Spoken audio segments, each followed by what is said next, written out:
আজকে কিছু বই অর্ডার দিয়েছি, ভাবছি আপনাদের সাথে একটু শেয়ার করি। এই হলো আজকের প্রথম বই। এটা হচ্ছে ইনফ্লুয়েন্স। এটা একটা সেলফ হেল্প বুক, দেখতে পাচ্ছেন।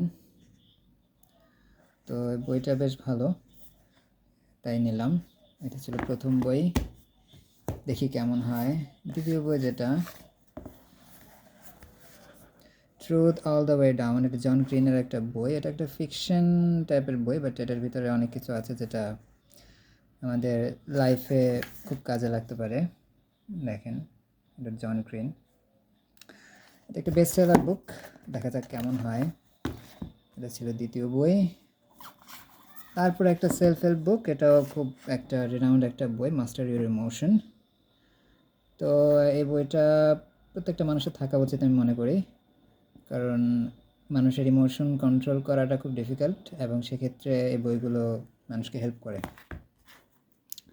তারপরে একটা আমার খুব লং এক্সপেক্টেড একটা বই, এটা হচ্ছে ওয়ান্স আপন এ ব্রোকেন হার্ট। মোটামুটি মোটা একটা বই। এটা আসলে একটা ফিকশন, এবং এটা একটা উপন্যাস বলতে পারেন। মানে ফিকশন মানে তো উপন্যাস, কিন্তু এটার ভিতরে অনেক কিছু আছে যেটা পড়লেই বুঝতে পারবো, কিন্তু এটার অনেক ভালো রিভিউ পেয়েছি আমি।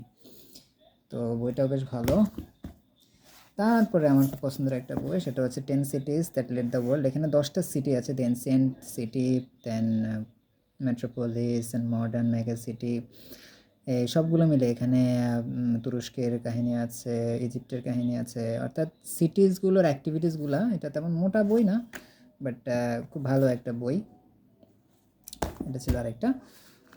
এবার আসি, এটা খুব ভালো একটা বই, নোটস ফ্রম আন্ডারগ্রাউন্ড। এটা একটা রাশিয়ান ফিকশন বুক, নোভেল বলতে পারেন, বা নোভেলা। বইটা খুবই পাতলা একটা বই। এখানে ওনার জীবনের যে স্পেসিফিক ঘটনাগুলো আছে সেটার উপর বেস করে উনি ওনার আইডিয়াগুলো শেয়ার করেছেন।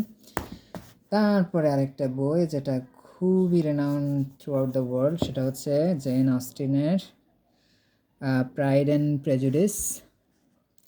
তো আমি জেন অস্টিনের বই কখনো পড়িনি, পড়ে দেখি কেমন লাগে। যদি ভালো লাগে দেন হয়তোবা আমি আরও কয়েকটা কিনবো জেন অস্টিনের বই। তো এই ছিল 7টা বই। আমি আরেকটা বই অর্ডার দিয়েছি, এই হচ্ছে আমার 7টা বইয়ের কালেকশন একসাথে।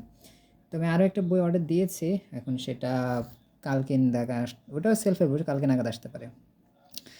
দেখি, পড়ে দেখি কেমন লাগে।